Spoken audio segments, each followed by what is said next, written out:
Ranji trophy के मुकाबले में इस बार उत्तराखंड की टीम सेमीफाइनल तक पहुंची और सेमीफाइनल तक उत्तराखंड को पहुंचाने में जो अहम योगदान दिया वो मयंक मिश्रा का रहा। मयंक मिश्रा क्योंकि रुद्रपुर के रहने वाले हैं और इस रणजी ट्रॉफी के सीजन में उन्होंने 59 विकेट लेकर एक नया कीर्तिमान स्थापित किया। आइए उनसे बात करते हैं। मयंक जी, आपको स्वागत है थैंक यू सर, हमारे थैंक चैनल यू, में। Thank you. मयंक जी बताइए, आपने एक एक दशक का लंबा संघर्ष किया, एक दशक का लंबा मेहनत किया और मेहनत का फल आपको अब जाके मिलना शुरू हुआ है, तो इसको किस नज़रिए से आप देखते हैं? नहीं, मैंने जैसा कि अभी थोड़ी देर पहले भी बोला था कि जब भी आप किसी चीज़ में मेहनत करते हो तो उसका फल आपको कभी न कभी ज़रूर मिलता है। बस आपको ये ध्यान रखना पड़ता है कि जो आपकी मेहनत है वो पूरी ईमानदारी से हो रही है। ये नहीं कि मतलब कल कर लेंगे, जैसे होता है ना, कई लोग बोलते हैं कि कल से शुरू कर देंगे, लेकिन ऐसा नहीं होता। आपको पूरी ईमानदारी झोंकनी पड़ती है किसी चीज़ पे पहुँचने के लिए।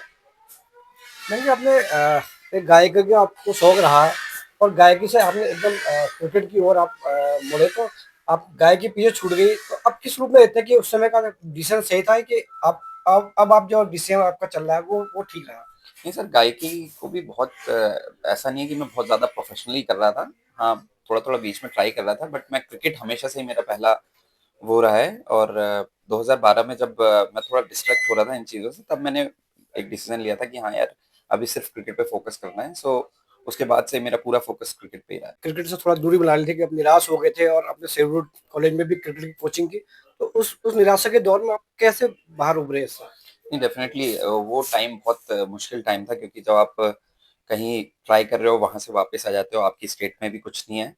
तो उसके बाद से एक होता है कि यार मैंने ज़िंदगी भर एक ही चीज़ की है, वो चीज़ मुझे अभी तक नहीं मिली।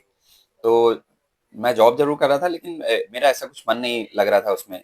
बट जैसे ही पता चला मेरे फ़ादर को कि एफ़िलिएशन आ रही है, उन्होंने मुझे दोबारा से इस चीज़ के लिए वो किया कि हाँ भाई, तुझे एक ट्राई और करना चाहिए, तूने लाइफ़ टाइम यही चीज़ किया है। तो फिर दोबारा से एक मेहनत दोबारा से स्टार्ट की, और जब फर्स्ट टाइम जब ट्रायल हुआ उत्तराखंड के लिए, उसमें मैं सेलेक्ट हुआ। तो मुझे जो खुशी उस टाइम पे थी वो शायद आज भी नहीं है। जब मैं पहली बार इतने सालों के बाद जो चीज़ मैं चाहता था वो मुझे मिली। तो वो आज भी वो खुशी मतलब उसके बराबर नहीं है जो उस टाइम पे मिली थी।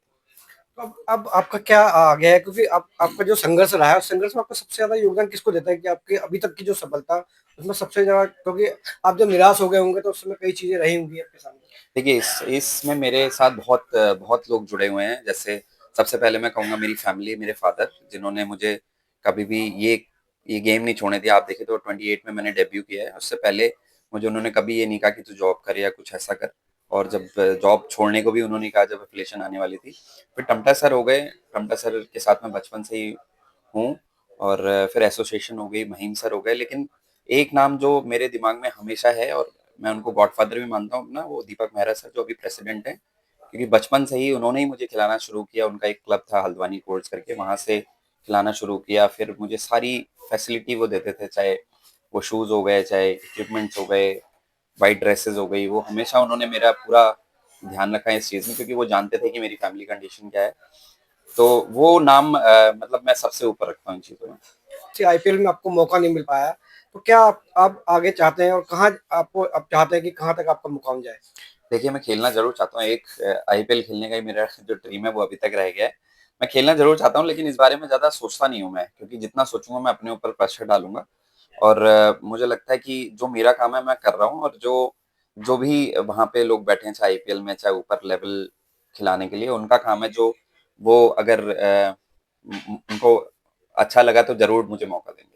नए खिलाड़ियों को लेके क्या आप संदेश देना चाहेंगे, क्योंकि अभी जो क्रिकेट है क्रिकेट बहुत ऊंचाइयों पे जा रहा है और उस बीच में जो नए खिलाड़ी जो आ रहे हैं उन वो कई बार प्रोत्साहित होते हैं, कई बार हतोत्साहित भी हो जाते हैं, तो उनको लेके क्या संदेश है आपका?